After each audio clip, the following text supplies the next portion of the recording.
la khaufun alaihim walahum ya, mereka tidak akan mengalami ketakutan baik kehidupan dunia maupun kehidupan akhir. Bahkan para malaikat itu mengatakan ke wali-wali, nahnu awliyaukum fil hayatid dunya wa fil akhir. Kita ini teman kamu, saudara kamu, mitra kamu. Terus cara berpikir niku udan niku rahmat, terus termasuk tobat sing sah. Niku dawuh Imam Ghazali, kon adus nganggo banyu udan sing ceblok langsung. Mergo nak liwat kenteng, kadang kentenge iku hasil sumbangan proposal. Terus pun sing langsung mawon, sing liwat plastik pun mboten mandi niku. Pun mboten mandi niku sing niku mau sama niku. Terus dulu di antara syarat tobat niku dawuh Imam Ghazali niku adus udan sing prawan, maksudnya sing asli ceblok saking putih langit niku langsung sampean ombe. Nak tepak nggih tobat, nak mboten tepak nggih lara niku. Mergi kenapa sholat itu lebih indah ketimbang nikmatal wiqa misal, nikmatnya hubungan biologis. Jawabnya ulama itu gini, lucu jawabannya sederhana. Nikmatnya kamu punya anak itu apa? Jawabnya ulama itu lucu. Kalau sakit dia sembuh, kalau hilang dia datang. Saya ulang lagi ya, kalau sakit dia sembuh, kalau hilang dia datang. Sekarang orang tua yang punya anak sakit koma di UGD atau di emergency, itu senangnya tuh mengalahkan kesenangan apa saja. Kira-kira orang yang berhubungan intim atau yang hubungan biologis dengan orang yang sedang anaknya sembuh dari koma, senangnya senang mana? Senang yang melihat anaknya sembuh dari koma. Senikmat apapun hubungan biologis, seneng anaknya yang hilang ketemu. Nah, kalau anak ketemu saja orang seseneng itu, apalagi kita di surga. Ketemu zat yang lama kita sembah, yang lama kita rindukan, yang lama kita rindu. Kemudian ketemu di surga. Maka tidak ada artinya surga tanpa melihat Allah Subhanahu wa Ta'ala. Memang harus dijelaskan secara rohani. Akhirnya orang ngerti bahwa nikmat tertinggi di surga adalah melihat Allah Subhanahu wa Ta'ala. Karena kalau anak-anak muda mungkin protes, ya enggak, ya enak kumpul sama widadari gini-gini. Wah itu kan yang trauma bojone jelek gitu. Wah itu yang bojone jelek mesti kesusu masuk surga karena itu sudah jelek, cerewet, nggak mati-mati kan gitu. Terus dia ingin masuk surga mesti niate welek, mesti pikiran pertama itu kumpul widadari. Tapi ada ulama yang bikin analogi tadi, misalnya istri kamu cantik, kemudian anak kamu sakit, koma. Hubungan dengan istri sama dengar berita anak kamu sembuh, seneng mana? Seneng anak sembuh. Sama anak yang hilang, seneng mana? Anak yang hilang ketemu. Maka terus ulama bisa menjelaskan itu. Kalau orang ketemu anaknya seseneng itu, apalagi ini ketemu Tuhannya yang bertahun-tahun disembah, kemudian tidak pernah melihat. Di surga itu nanti kita melihat Allah Subhanahu. Makanya Allah begitu bangganya mempromosikan surga. Surga itu apa? Surga itu wujuhu yauma idzin nadhirah ila rabbiha nadhirah, yaitu wajah-wajah berseri-seri dan melihat. Itu tanpa dijelaskan seperti ini Anda akan janggal, enaknya di mana? Tapi setelah dijelaskan detail gini oleh ulama, maka kita akan tahu an-ni'matul uzma sing enggak ada perbandingannya adalah nikmat masuk apa? Surga karena melihat Allah Subhanahu. Ya jadi saya berkali-kali pokoknya minta sekali, hadil umat harus umat yang rasional, terutama dalam mengemban tauhid. Karena tauhid ini yang disebut kalimah. Sampai Allah mengistilahkan kepada Nabi Ibrahim itu waja'alaha kalimatam baqiyatan fi aqibi. Kalimat tauhid adalah kalimat yang akan abadi di anak cucunya Nabi Ibrahim. Baik anak cucu yang karena gen, mau anak cucu yang karena sebab, yaitu santri dengan kiai. Dan itu caranya gimana? Umat Islam jangan berhenti belajar mantek. Makanya di MGS, di Qudsiah, di TBS, semua pondok pasti ngajarkan mantek, di Bendan, ilmu logika. Itu tadi, kalau kamu tidak bisa menemukan tauhid dengan cara tadi, dengan cara al-alam mutaghayyir wa kullu mutaghayyir hadis labudan min bukhtis, paling tidak pakai ilmu yang dilakukan Rasulullah SAW. Itu masyhur itu. Saya sering cerita di mana-mana. Ada orang namanya Jubair bin Mut'im. Muhammad bin Jubair bin Mut'im. Itu dulu dia kafir. Dia orang pinter sampai dipasrai jadi negosiator untuk mengurus tawanan perang Badar yang ditawan Rasulullah SAW. ketika datang di Madinah, delalah pas maghrib, Nabi baca wattur wa kitabim mastur. Di antara ayat yang dibaca Nabi itu am khuliqu min ghairi syai'in. Masa manusia sebanyak ini kemudian mereka diciptakan oleh ketiadaan. Min ghairi syai'in itu oleh ketiadaan. Masa alam raya yang wujud ini, alam raya yang punya eksistensi ini kemudian penciptanya adalah ketiadaan. Padahal wal adamu la yakhluqu wa la yu'assiru wa la kadza wa kadza. Tentu sesuatu yang tidak ada itu tidak bisa dikatakan sebagai pencipta. Wong nggak ada, jadi faktor saja nggak mungkin apalagi jadi pencipta. Itu Nabi habis sholat langsung beliau sungkeman, ya Muhammad, saat ini juga saya iman. Karena logika yang dibangun ayat yang kamu baca itu menghabiskan semua logika saya. Intinya logika tauhid itu akan mengalahkan semua teori non tauhid. Itu yang disebut bal naqdhifu bil haqqi 'alal batili fayadmaghuhu fa idza huwa zahib.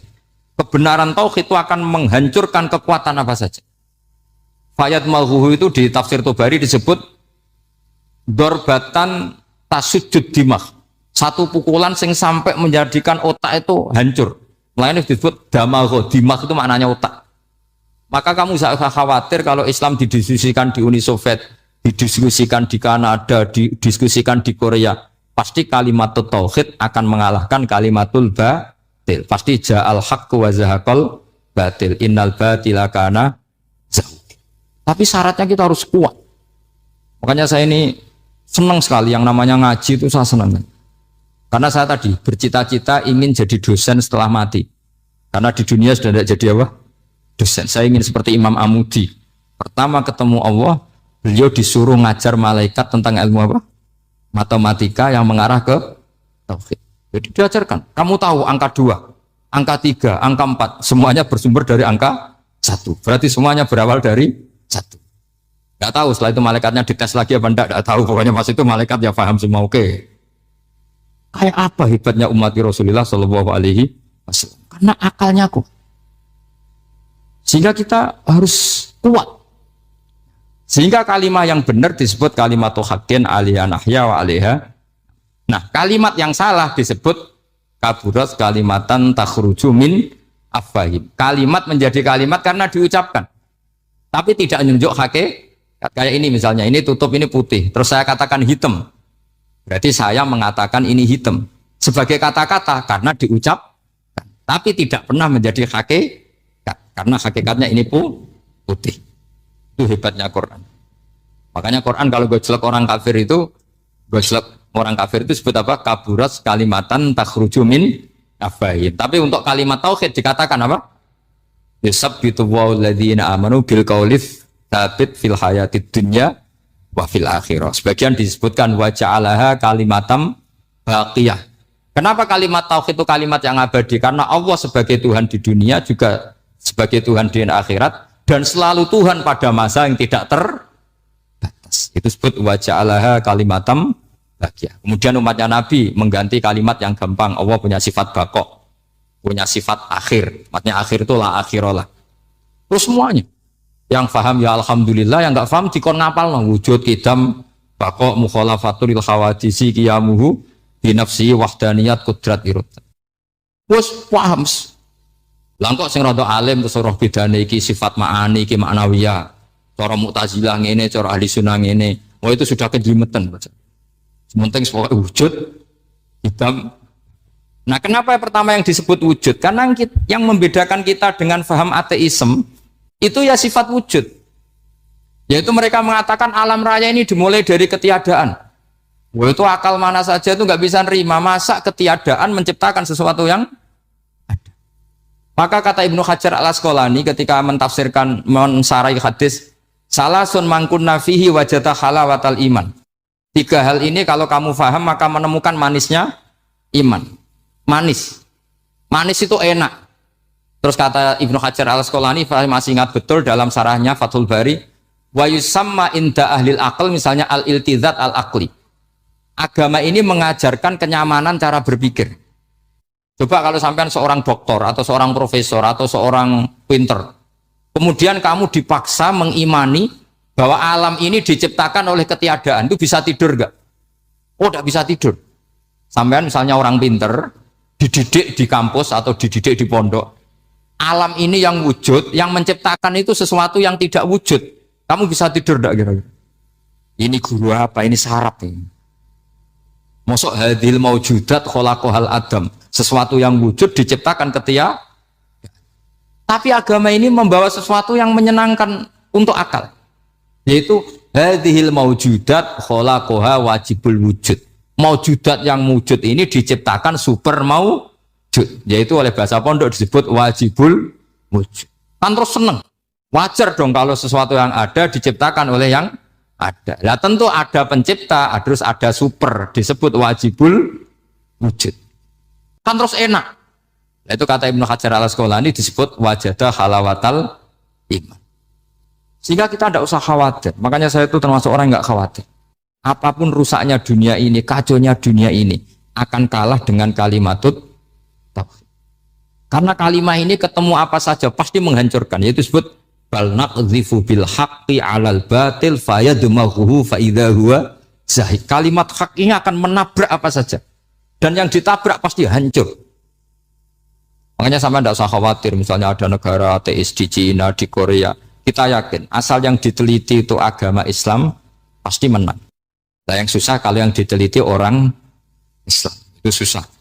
Karena yang copet kadang-kadang ya umat. Apalagi di negara yang mayoritas muslim, nanti copetnya, premannya, koruptornya, semuanya beragama Islam. Makanya kita hanya punya pilihan dua itu, umat Islam dan Islam yang kumat itu dok. Kalau tidak umat Islam, ya Islam yang kumat. Tapi kalau kalimat tauhid itu kalimat yang aman, tak jamin. Tak jamin 100%.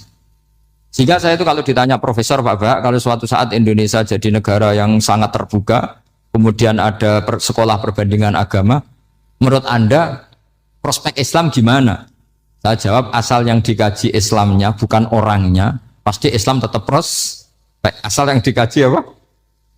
Islamnya bukan orangnya. Kalau orangnya ya masya Allah. Itu tadi kalau tidak umat Islam ya Islam yang. Terus kalau matur nuwun sangat dengan hormat teng Raden Asnawi, beliau sekarang generasi keempat ya, wonten sing generasi ketiga. Nasab kula kepanggih Raden Asnawi teng Asnawi sepuh. Terus Mbak Raden Asnawi gada bah namine Abdullah Husnen, terus Ibu Ayu Sofia niku binti Asnawi sepuh. Kula buyut kula kandung damaran niku Hafsah binti Maksum bin Soleh bin Asnawi sepuh. Kenapa saya cerita zuriyah? Terus satu peradaban. Gini bahasa Indonesia mohon nggih. Sane gaul. Satu peradaban itu yang bisa bangun itu zuriyah. Zuriyah itu komunitas gen.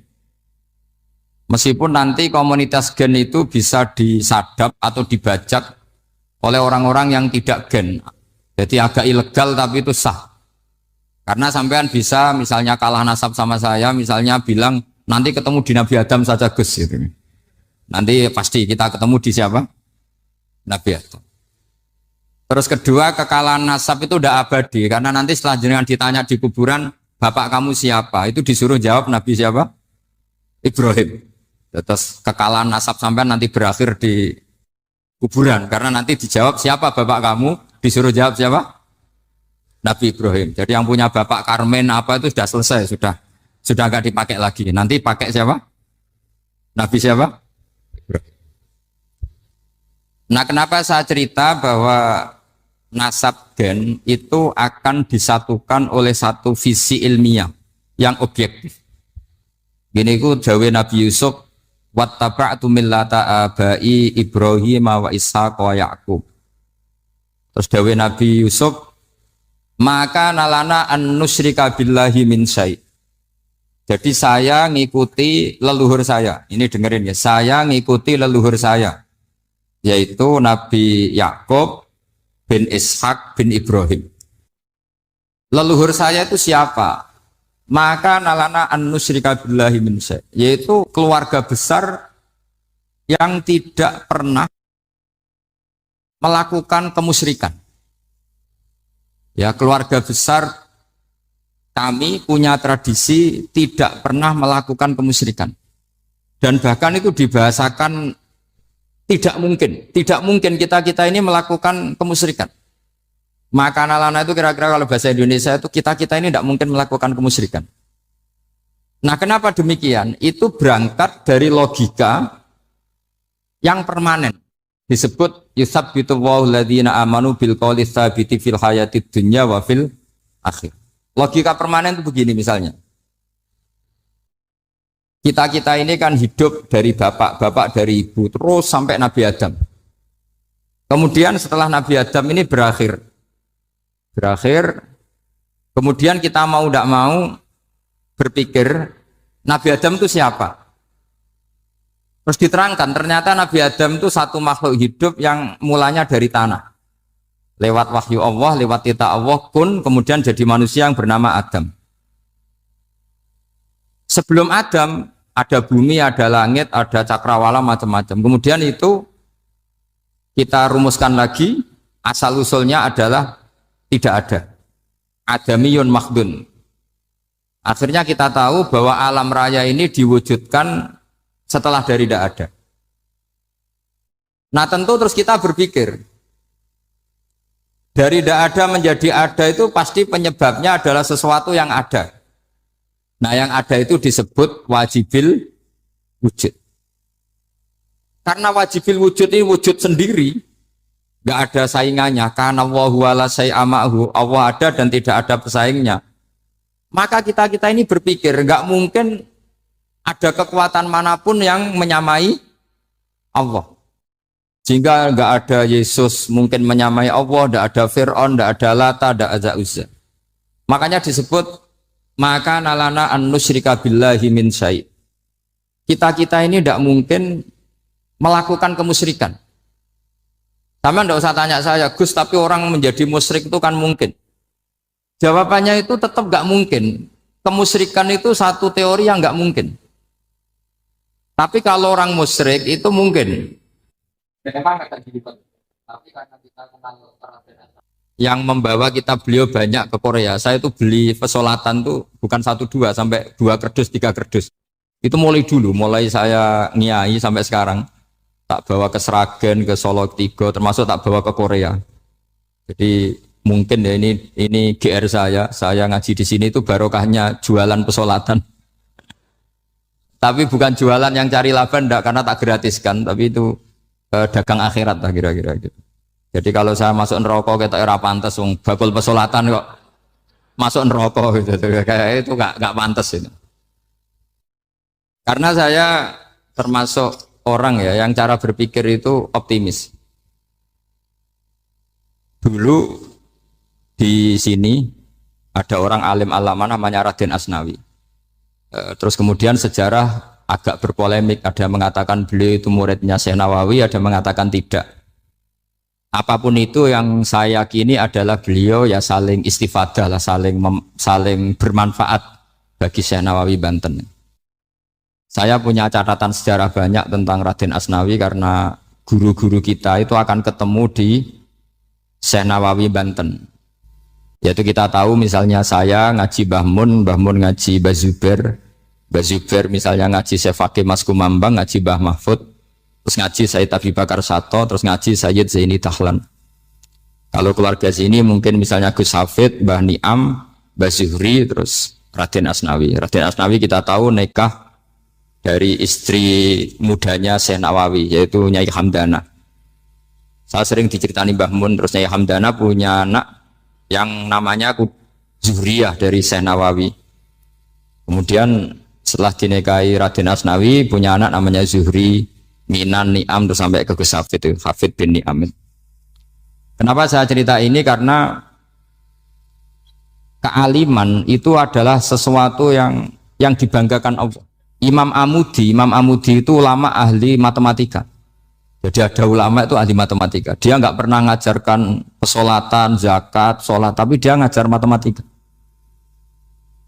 Kemudian dari matematika itu beliau menjadi ahli tauhid. Sehingga nanti Mungkar Nakir itu nggak akan tanya dia marrobuka wa manabuka, karena dia punya rencana. Yang ngajar tauhid itu saya, kata. Jadi kalau dia malaikat akan merebuka, pangeran kamu itu siapa? Malaikat malah dilawan. Kamu pernah ngajar tauhid? Saya ini guru tauhid. Singkat cerita, saking keramatnya Imam Amudi, kata Allah, ya Amudi, presentasikan ilmu tauhid yang lewat jalur matematika ke semua malaikat saya. Semua malaikat saya tahu cara berpikir matematis. Karena malaikat itu imannya itu iman mauhibah, karena dia malaikat, ya iman karena tahu neraka, tahu surga, terus dia iman. Kalau kita enggak, kita iman tuh pakai logika, jadi lebih keren. Loh betul. Malaikat itu ketika bangga, ya Allah, apa ada orang yang imannya di atas kita? Jawabnya Allah ada. Siapa? Ya orang-orang kudus, kata Allah. Kira-kira gitu. Kenapa? Ya betul. Karena kamu iman saya itu wajar, kamu tahu saya. Tapi mereka nggak tahu saya, tapi iman. Kenapa bisa iman ya Allah? Karena mereka punya logika, punya akal. Akhirnya Imam Amudi disuruh sama Allah presentasikan logika tauhid kamu lewat jalur matematika. Malaikat disuruh dengerin semua. Isma'u ya malaikati, ini mimpinya wali. Terus Imam Amudi mulai mengajarkan nisbatul isnaini ilal wahid wa nisbatus salasa wal arba'ah ila ma la nihayatalah, niku binisbatin wahidah, yaitu far'un minal asli wa wa al wahid. Mbok angka sebanyak apapun 2, 3, 4 sampai 1 miliar itu nisbatnya ke angka 1 adalah nisbatul far'i ilal asli. Semuanya berasal dari 1. Maka hadhil awalim atau hadal alam ila ma la nihayatalahu, tetap semuanya ini cabang dari 1, yaitu wujud dari 1, yaitu Allah Subhanahu wa ta'ala. Sehingga semenjak itu ditiru sekian ulama. Akhirnya malaikatnya mantuk karena kepastian kalau Allah 1 yang diyakini malaikat itu sepasti logika yang dibangun orang-orang manusia ini, padahal tidak ngerti Allah Subhanahu wa ta'ala karena pakai akal. Sehingga di pondok itu orang harus ngerti mantek. Orang mantek itu ilmu yang jelimet tapi menyenangkan. Biasanya sing sinau ambek rokokan, sawangannya kayak filosof. Jadi paling gak agak paham dia alasan. Penting nikmati rokok, tapi pikir nikmati pemikirannya, ternyata nikmati rokok. Kayak kemarin saya datang ke resepsinya Gus Agil, saya itu tertawa terus karena dengerin Habib Mutahar. Saya membaca bahayanya rokok. Setelah tahu bahayanya, saya berhenti membaca. Tak pikir itu kan setelah tahu bahayanya saya berhenti merokok. Ternyata enggak. Saya baca bahayanya apa? Merokok. Setelah saya baca, maka saya berhenti membaca. Bukan berhenti merokok. Itu ilmu kelas tinggi seperti itu harus mantap. Pernah beliau ditegur dokter, Beb, kalau rokok terus nanti mati. Tenang saja, saya masih bawa korek. Dikira itu kan orangnya yang mati, ternyata beliau enteng saja. Santai aja dok, saya masih bawa korek. Jadi saya bukan nyarankan santai rokok, tapi orang rokok itu memang punya logikanya sendiri. Kalau Banafek Hajen itu masih pernah bahas saya juga. Karena Banafek juga turunan Mbah Mutamakin. Hak, rokok itu haram tau ora? Nak cara kula darani haram sebuti bah. Lah iya, nak haram ya bener aku. Mulane tak obong, barang haram apike diobong. Jadi saya tuh gak, saya sama orang-orang sepuh itu tidak pernah menang. Jadi apa ya? Mereka itu orang yang sudah lama gimana ya? Mau dikatakan bulat itu ya, tapi memang nggak pernah kalah mereka. Ada satu kiai, masih misananya Mbak Nafek. Ini rokok 2 katanya. Bagi yang nggak ngerokok berarti membiarkan 2 haram masih. Bagi yang merokok berarti mengurangi haram. Kalah lagi ya. Jadi saya tuh pernah dibully 2 mbah saya. Karena 2 mbah saya ini rokok semua. Akhirnya saya sing nom ngalah gitu. Karena saya tidak mungkin bilang sing waras ngalah karena kalah sepuh gitu. Jadi ya sudah, mau tidak mau harus bilang sing nom. Tapi yang penting itu kita mendengar. Jadi ternyata sepinter-pinternya kita itu mesti kalah pinter sama yang sepuh-sepuh itu. Jadi kalau tahu bahayanya rokok lewat membaca ya harus berhenti merokok. Berhenti membaca katanya. Nah malaikat ini cerita lagi malaikat. Saya memang dari awal niat hormat Raden Asnawi karena buyut-buyut beliau itu ketemu di buyut saya. Saya ini turunan Mbak Asnawi sepuh. Terus cuma buyut saya itu nikah Lasem, terus saya keceluk cucunya keluarga Lasem. Sebetulnya saya juga cucu Kudus. Tapi terus alhamdulillah sekarang kembali karena buyut saya menyuruh saya ngajar di Damaran, terus sampai sekarang saya ngajar di Damaran. Jadi buyut saya itu masih lahir di Damaran. Namanya Mbak Hafsah, itu Hamsah binti Maksum bin Soleh bin Asnawi Sepuh. Sama seperti nasab di sini Raden Asnawi, Mbak Abdul Husnan, terus Nyai Ayu Sofiyah, terus Mbak Raden Asnawi. Saya mau cerita, jadi ilmu itu lebih keren kita. Sehingga Rasulullah Shallallahu Alaihi Wasallam pernah ngendikan, saya ini rindu sekali li ikhwani. Kata Nabi itu ikhwani. Kata sahabat bilang, alasna ikhwanaka ya Rasulullah. Bukankah kita ini saudara kamu, saudara engkau ya Rasulullah? Tidak, antum ashabi, kamu itu sahabat saya. Siapa teman-teman kamu itu ya Rasulullah? Yaitu kaumun yang tidak melihat saya, kemudian iman kepada saya. Jadi mereka seperti kita semua di Kudus ini tidak melihat Rasulullah Shallallahu Alaihi Wasallam, tapi iman sama Nabi. Dan ketika malaikat yubahi bikum malaika, Allah bangga dengan malaikatnya, membanggakan kita. Sampai malaikat tuh sentimen, kok bisa ya Allah? Ya karena tadi kamu iman sama saya wajar, karena kamu melihat surga, melihat neraka, melihat aras. Sementara orang Kudus coba ngelihat apa? Paling simpang 5, apa simpang 7 itu. Tapi imannya nggak kalah dengan malaikat. Kenapa nggak kalah? Karena tadi kita diajarkan bahwa nisbatul isnaini wassalasah wal arba'ah ila ma la nihayatalaha itu sama-sama nisbatul far'i ilal asli. Tetap yang asli adalah angka 1. Jadi nggak mungkin aslu hadhil asya nggak dari Allah itu. Nggak mungkin. Tetap dari zat yang 1. Kemudian tentu ini bukan nisbatul walad ilal walid, anak ke bapak tentu enggak. Tapi nisbatul khaliq sama makhluk. Tapi apapun itu pasti 1. Sehingga Imam Amudi akhirnya masuk surga lewat jalur itu. Tidak usah lewat pertanyaan man rabbuka wa man nuka. Kelasnya disuruh ngajar malaikat. Saya punya rencana jadi pengajar malaikat nanti itu kan.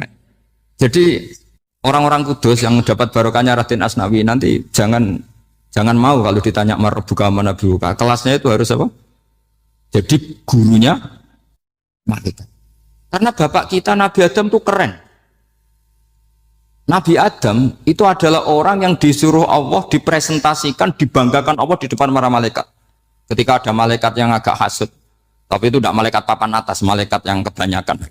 Itu kan agak gak terima Nabi Adam jadi apa? Khalifah. Sampai malaikat ini usul ataj'alu fiha mayusidu fiha wasfikut.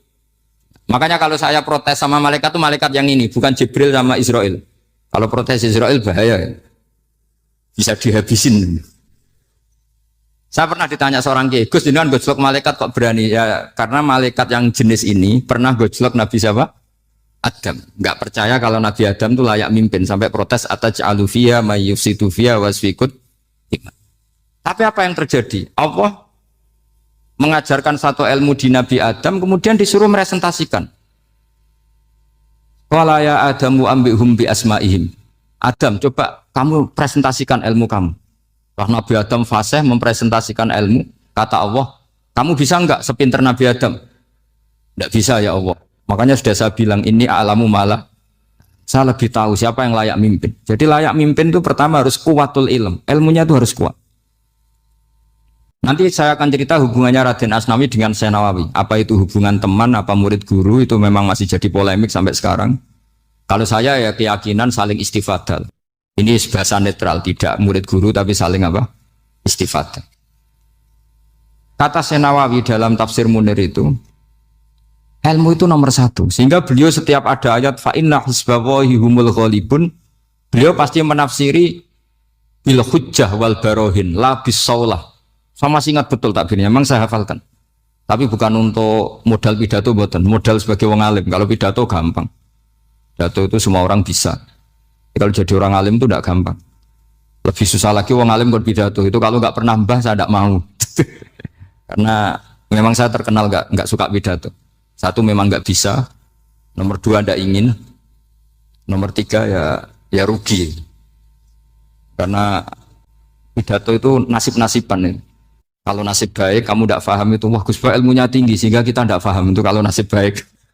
Kalau nasibnya ada baik, nak ngendikan bulat sama itu tepat-tepatan.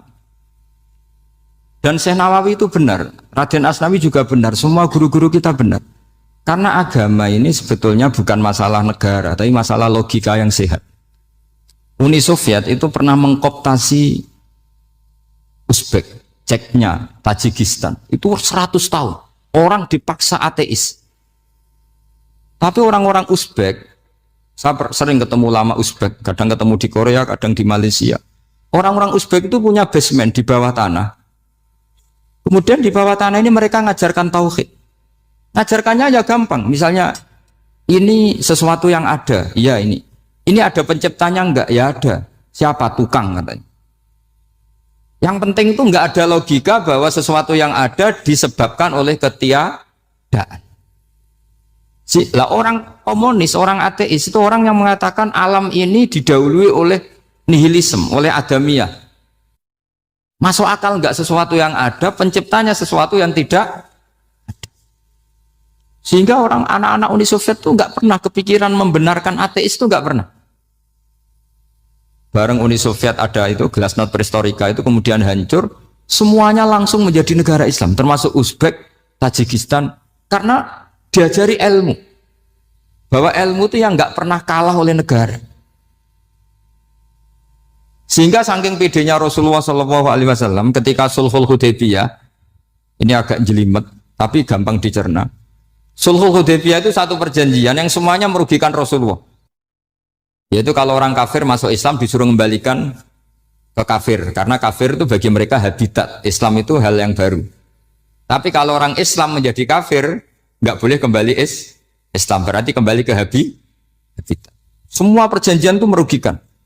Sampai masyhur Sayyidina Umar protes ke Rasulullah, jenengan masih nabi. Itu kan ekstrim tanya. Jenengan sampai sekarang masih nabi? Ya, saya masih nabi. Kenapa tanya demikian? Karena semua perjanjian merugikan Islam, menguntungkan orang apakah?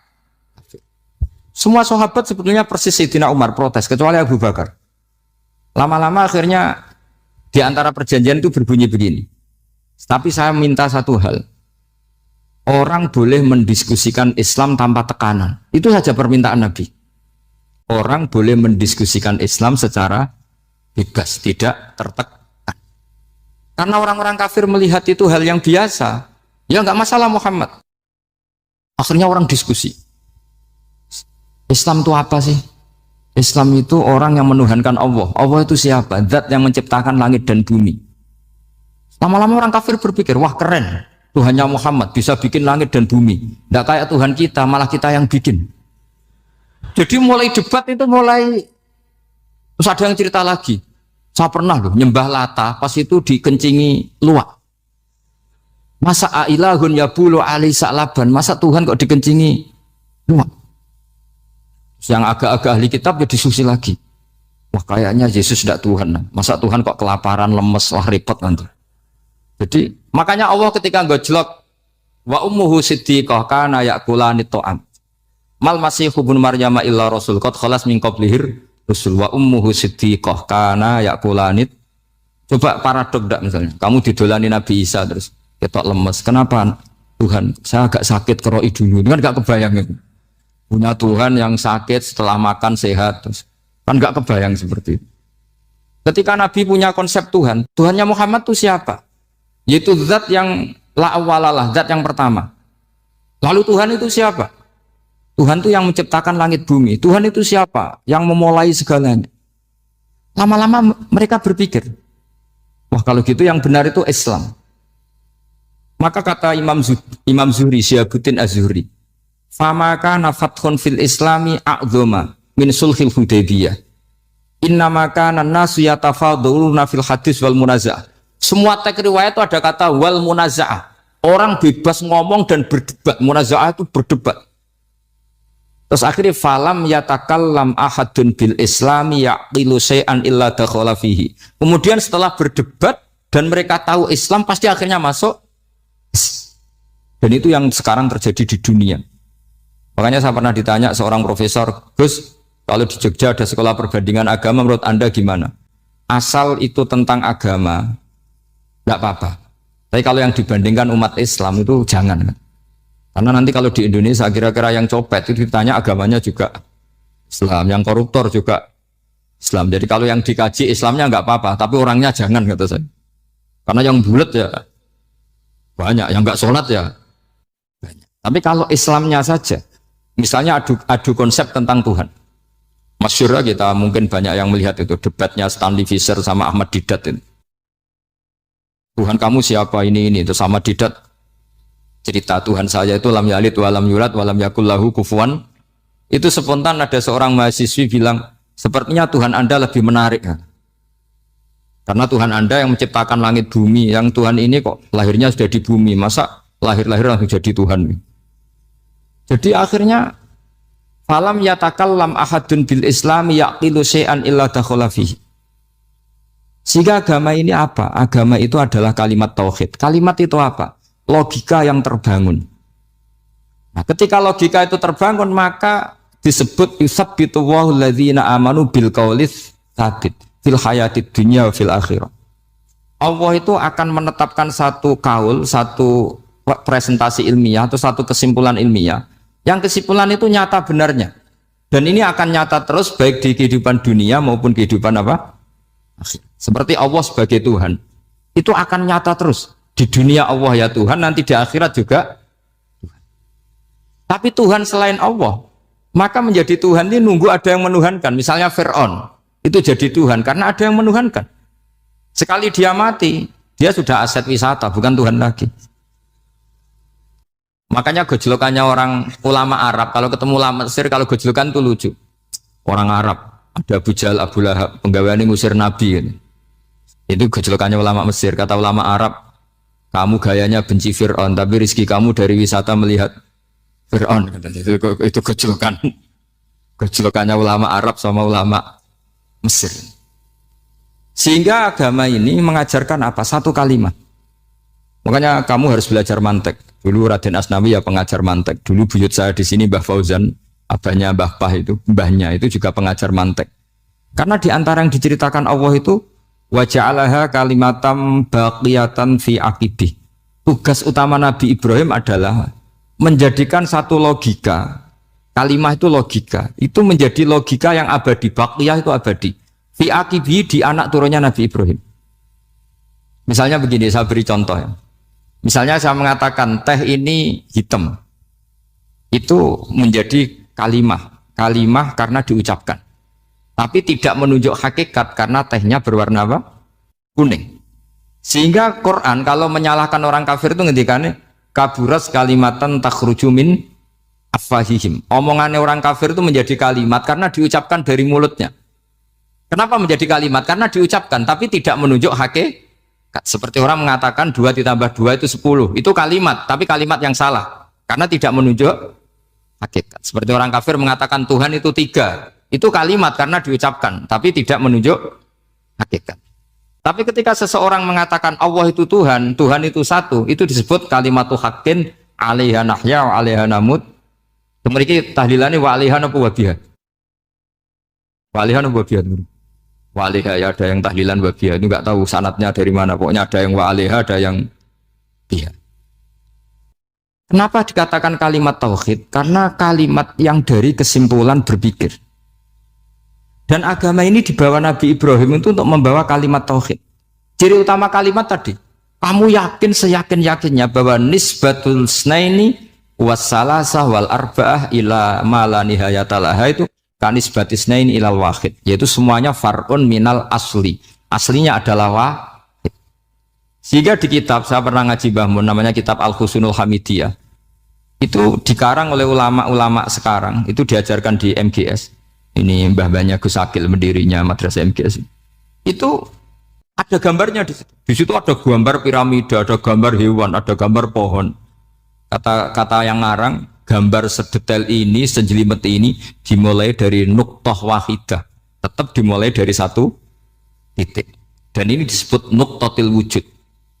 Jadi orang kudus sebanyak ini tetap dimulai dari satu orang, yaitu Adam. Adam dimulai dari ketiadaan. Lalu siapa al-mujid? Pewujudnya siapa? Hanya Allah Subhanahu wa ta'ala. Sehingga ulama-ulama termasuk Syekh Nawawi itu paling suka ngendikan semua makna Quran dikumpulkan di Fatihah, Fatihah dikumpulkan di Bismillah, Bismillah dikumpulkan di Ba, karena di Ba itu ada titik nuqtatil wujud, yaitu disingkat bi kana makana wa bi yakunu ma yakun. Karena saya Kata Allah, semuanya akan ada. Dan karena saya yang nggak ada, semuanya suatu saat disebut nuqtatil wujud. Nah, kita meyakini kalau Allah satu itu seyakin-yakinnya, karena nggak mungkin angka nggak dimulai dari angka satu. Begitu juga gambar seapapun julumete. Misalnya sampean gambar zaman saya kecil, gambar paling favorit itu apa, kambing bertarung. Itu gambarnya kan susah. Daripada gambar kambing bertarung susah, terus dibikin kotak saja, tembok. Lalu tanya gurunya, gambarnya mana? Di belakang tembok, Bu. Ini itu dulu saya diwarai anak-anak nakal. Jadi semua satu gambar itu disuruh gambar harimau, yang satu disuruh gambar kambing bentrok, yang satu disuruh gambar matahari, semuanya kotak semua. Ini itu, Bu, gambarnya di belakang apa? Tembok. Maka nggak kelihatan kata sih. Jadi gurunya kalah cerdas. Guru itu sebenarnya nggak pernah menang, karena murid itu lebih pinter. Itu teman saya dulu kalau ngaji itu, kalau tes itu ngerpek, baca. Gurunya marah, kamu tes kok baca? Ini enggak ngerpek, Bu. Ini belajar di kelas. Katanya belajar kapan saja, di mana saja. Acuh. Jadi apa ya? Orang itu kadang yang salah itu lebih masuk akal kadang-kadang ini. Saya teruskan ya supaya ini dapat barokahnya Raden apa? Asnan. Saya mohon sekali ya, kalimatul haqqin itu harus kamu jaga. Caranya jaga ya tadi. Kalau kamu tidak bisa ilmu mantek, misalnya al-alam mutaghayyir wa kullu mutaghayyir hadis la budda min muhdits, itu kan jelimetan. Pakai saja teori umum bahwa gambar apapun jelimetnya itu dimulai dari satu titik. Karena nggak bisa, nggak dimulai dari satu titik. Maka alam apapun jumlahnya nggak terhingga, tetap dimulai dari al-wahidul qahar, yaitu satu titik. Yaitu dalam konteks tauhid tentu itu Allah Subhanahu wa ta'ala. Sehingga Nabi Ibrahim itu orang paling sukses bikin waja'alaha kalimatam baqiyatan fi aqibi. Terus Nabi Muhammad begitu, sahabat gitu, sampai kita sekarang diajari ilmu mantek. Ilmu mantek itu logika yang nggak terbantahkan. Karena mau tidak mau. Kata Imam Syafi'i, fa innal uqula muttarratun ila qabulil haq, karena akal akan dipaksa menerima kebenaran. Dan itu yang terjadi di Uni Soviet. Dikooptasi 100 tahun untuk berfaham ateis, dilawan oleh ilmu, tetap menanamkan ilmu tauhid, ilmu mantek. Ketika Uni Soviet secara politik runtuh, semuanya menjadi muslim. Termasuk negara-negara yang dulu dikooptasi. Maka kamu tidak usah kecil hati di Indonesia, mau apapun rusaknya negara ini. Asal kita cara bertauhid benar, insya Allah tetap meninggal husnul khotimah. Karena sudah janjinya Allah, yusabbitu walladzina amanu bil qaulis tsabit. Sing jelas itu nomor satu tuh al qaulis tsabit. Memang itu logika yang masuk akal. Jadi jangan kira semua orang ditanya marrob, bukan, enggak. Banyak ulama yang enggak ditanya, masyhur itu dalam cerita keramat-keramat. Ada guru tauhid ngajarin tauhid. Setelah ditanya mungkar nakir, Imam Malik datang. Kamu nanya ini, man rabbuka man nabiyuka, kamu tahu ini guru Umul Barohin yang tukang ngaji tauhid. Guru tauhid kok ditanya apa? Malaikatnya nggak jadi tanya. Dan saya percaya cerita-cerita seperti itu karena secara umum itu ala inna auliya Allahi la khaufun alaihim walahum yahzanun lahumul busyra fil hayatid dunya wa fil akhir. Artinya kalau wali itu kok ditanya mungkar nakir berarti ngalami ketakutan. Karena di situ kan digambarkan mungkar nakir itu sewangar, bawa godam. Kalau yang tanya nggak bisa dipukul sampai ajur sak walang-walang. Pokoknya ceritanya kan seru seperti itu. Nah itu kalau betul begitu terus ayat la khaufun alaihim walahum yahzanun kayak apa? Makanya dalam kitab Nasoihul Ibad itu ada cerita ini. Sampean boleh nggak sependapat dengan saya, tapi semoga nasib sampean nanti digebuki malaikat. Karena orang itu akan mengalami seperti yang dirasakan. Anak indadoni abdibi. Saya tidak bayangkan akan mengalami itu. Makanya saya ini ngajar tauhid terus. Paling tidak kalau ditanya marbuka mana buka, sampean tahu profesi saya. Saya ini pengajar tauhid. Dan biji saya 9. Dulu saya di MGS, kalau ada teman bijinya tauhid kok 4, sekali swargo, tauhidnya jeblok. Jadi kalau bijinya 4 sekali swargo, tauhidnya apa? Jeblok. Tapi yang bijinya 9, yang di swargo, tauhidnya itu, saya dulu bijinya 9. Terus 9 terus sampai tamat. Karena nggak ada biji 10. Karena kalau 10 itu kan terlalu sempurna, nggak baik lah manusia kok sempurna gitu. Jadi sudah 9 aja kan. Tapi sebetulnya pantasnya ya dapat 10. Bemergo saake, bemergo tenan enggak tahu saya. Di Nasihatul Ibad itu ada cerita gini, dan saya percaya itu di sarahnya itu. Juga di sarah apa itu yang disarai Senawawi itu.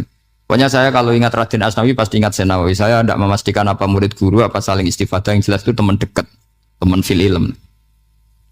Sayyidina Ali itu pernah minta kasyaf sama Allah. Saya percaya tidak semua orang alami marab juga ditanya itu. Ya Allah, saya minta kasyaf. Kasyaf itu ngerti alam gaib. Ingin tahu Umar. Jadi diam-diam Sayyidina Ali itu ya mangkal sama Sayyidina. Wong kok keras ngon. Angger wong kok tahu disentak, jajal wani nyentak malaikat tora, itu kata Sayyidina.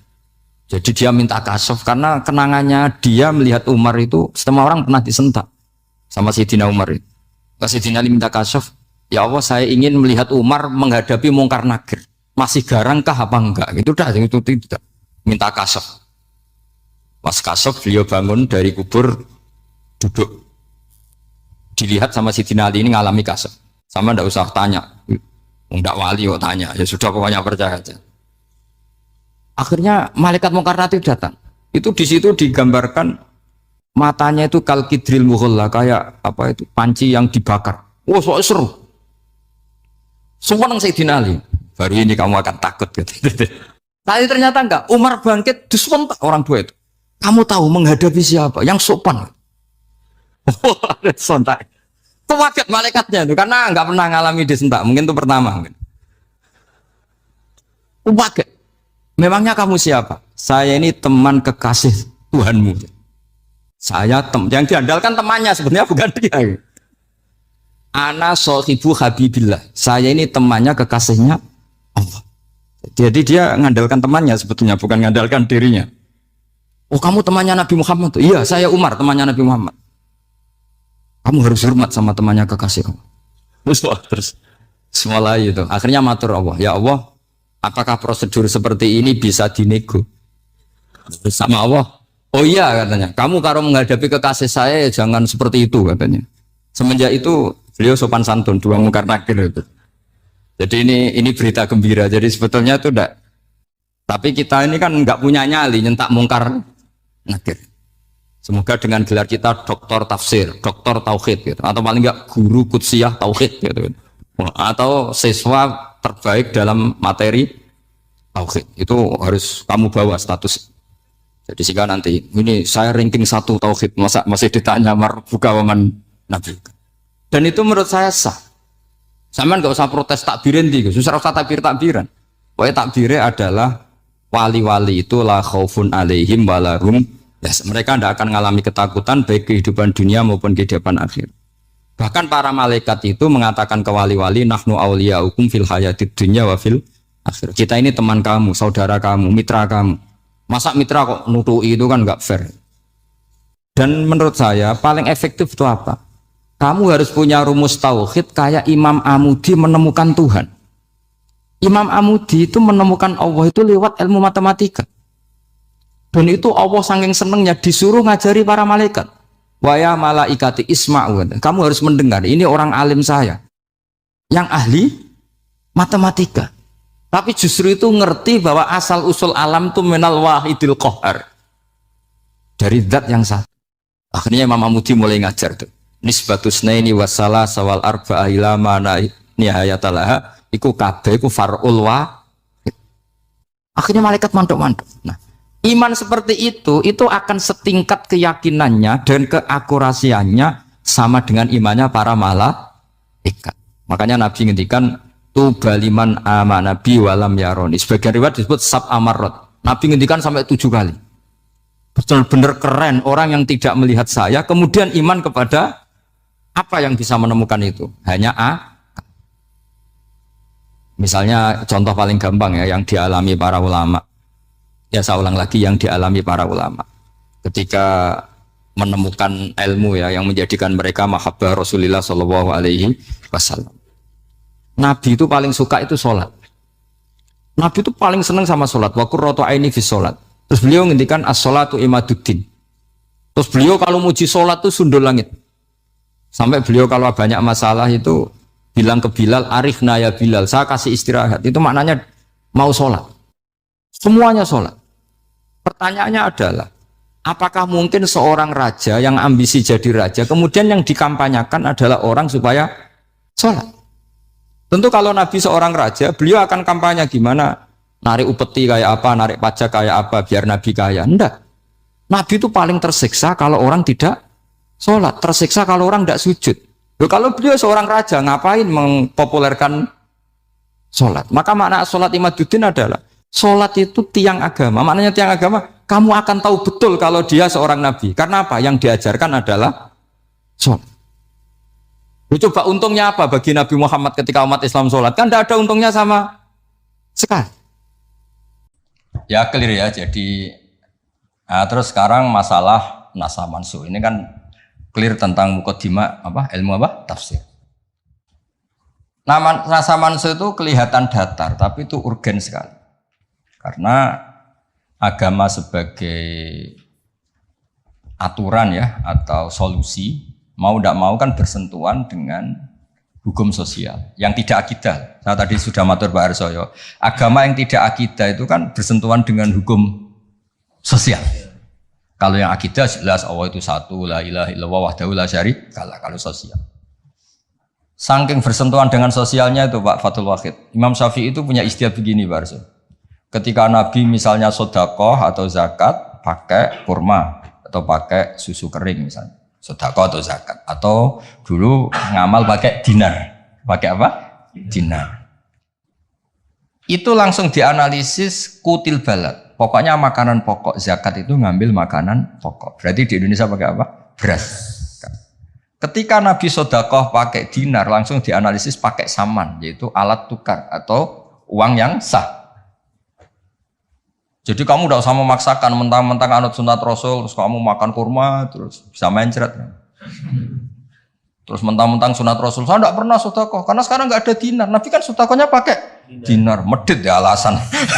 Kalau mau kikir saja, tidak usah punya alasan. Lama-lama Pak Arza nggak jadi wakaf tanah, karena Nabi nggak pernah wakaf tanah di Sleman, wakafnya di Mekah. Oh ini kan tanahnya di Sleman. Lama-lama ada orang nggak sholat, Nabi sholatnya kan di Mekah, kita kan di Indonesia. Bisa rusak semua kalau ya pakai mersiskan sunnah Rasul. Itu ada analisis. Nah, itu juga yang menjadikan kenapa harus ada ulama usul fikih, orang yang bisa menganalisis. Apa bisa? Misalnya begini, saya beri contoh di bab haji. Nabi itu domisili di Madinah, karena di Madinah itu melewati Dzul Khulaifah yang sekarang disebut Bir Ali. Maka mikotnya Nabi ya dari Bir Ali. Tapi kalau orang Yaman ya dari Yalamlam, atau orang Indonesia rata-rata terbang lewat Yalam. Mungkin orang tertentu di kawasan Jirona ya Jirona. Ada yang dari Tanim, ada yang dari Juhfa. Jangan mentang-mentang kamu orang Indonesia ikut sunnah Rasul terus memaksakan dari Indonesia di atas Yalamlam mohon niat apa? Ihram. Enggak, saya nanti aja dari Birali. Nabi kan dari lama-lama enggak ada orang berani nempat di Sleman. Nabi kan hidupnya di Madinah kok Sleman. Hadisnya mana? Nanti panjang. Analisis itu penting supaya orang itu proporsional. Apa orang itu? Itu juga bagian dari ulumul Quran. Ulumul Quran. Sehingga kalau kamu nuruti persis, misalnya begini, saya pernah ditanya. Ini saya, Pak Arsoyo, Pak Fathul Wahid, kalau naik Innova atau naik mobil, kan mesti dungo, wes soleh lah, jadi tak alani mesti wes soleh. Nak kowe lali numpak terus untuk gratis mangkat kabeh. Kalau yang soleh-soleh gini itu kan kalau naik ya subhanalladzi sakhkhara lana hadza wa ma kunna lahu muqrinin wa inna ila rabbina munqalibun. Itu jelas di Quran tuh wal khaila wal bighala wal hamira wal khaila wal bighala hamira.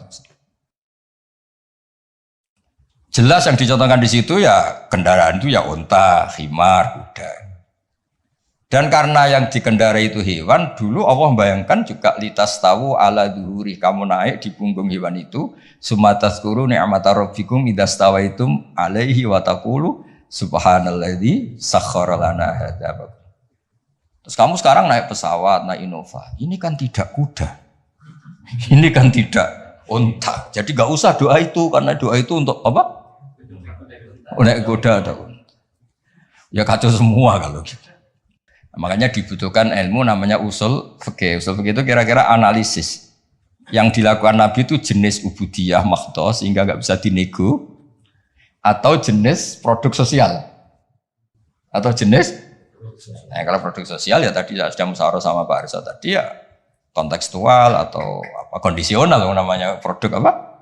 Nanti lama-lama gini, pakai mit jangan, Nabi dulu gak pernah pakai mit. Bid'ah itu. Ya, panjang nanti ceritanya. Panjang. Ya jadi seperti, nah, sekarang kembali ke nasab mansuh. Kenapa saya terangkan ini dulu? Karena begini, ada ayat yang berlawanan 180 derajat sekalipun. Kalau masih bisa dianalisis karena produk sosial, itu kategorinya tidak nasab mansuh. Kecuali sudah gak bisa dianalisis pakai analisis tadi. Misalnya begini Pak Arsoyo. Ada ayat itu qatiluhum, kalau ketemu musuh itu beranikan kamu berani perang, duel. Tapi ada ayat fa'fu anhum wasfah, abaikan saja, maafkan saja. Dan sama-sama pernah terjadi. Nabi, sahabat dulu dipakai bal-balan Abu Jahal di Mekah, nggak melakukan perlawanan. Tapi setelah periode Madinah melakukan apa? Perlawanan. Kata banyak ulama, seperti itu golek nang bab nasaman golek niku. Seperti itu produk analisis. Ketika Nabi lemah dan jumlahnya baru 6, baru 10, kan nggak mungkin ada perintah boleh perang atau harus perang karena ini nggak realistis, apa? Nggak realistis. Sehingga ayat-ayat Makkiyah rata-rata ya produknya fa'fu anhum wasfa, maafkan saja, ya. Paham ya? Tapi ketika di Medina udah punya orang gagah berani, sahabat-sahabat Ansor jumlahnya besar, komunitasnya besar. Terus digobal-balan menengahnya kan ya lucu. Lucu kan? Lucu. Itu kan ada konteksnya, Pak. Ada konteks. Nah, kalau seperti itu maka nggak perlu dianggap ayat fa'fu anhum wasfah dinasah pakai ayat perang. Ya sama lah seperti pertama orang Indonesia didatangi Belanda nggak tahu apa-apa, zaman agresi lah, zaman dulu agresi. Bisa apa? Terus banyak yang terpelajar, banyak ada yang bisa jadi pilot, tentara sudah terbentuk, kiai-kiai komunitasnya besar, ya melakukan apa? Perlawanan. Tapi nggak perlu kamu katakan perlawanan itu satu hal yang harus karena ini Belanda penjajah. Daerah sekarang peradaban begini, kan yang ada kerjasama kan. Tapi dulu karena mereka datangnya musuhi, ya kan itu kan urusan kondisi ya. Ya kondisional, nggak bisa disamaratakan. Ya. Nah. Saya baca ya, masalah nasa mansuh itu. Nasa mansuh itu komentarnya harus persis seperti saya ini, itu baru benar. Kalau enggak, rapati benar. Ayat yang berlawanan tadi, jika konteksnya itu bisa dianalisis kondisional, maka masalahnya bukan nasa mansuh itu ralat hukum. Nah, kalau yang enggak kondisional kayak tadi, Nabi pernah menghadap Baitul Maqdis, terus dipindah ke Ka'bah. Sampai sekarang ya harus Ka'bah. Dulu iddah ketika orang ditinggal mati suaminya pernah iddah itu 1 tahun.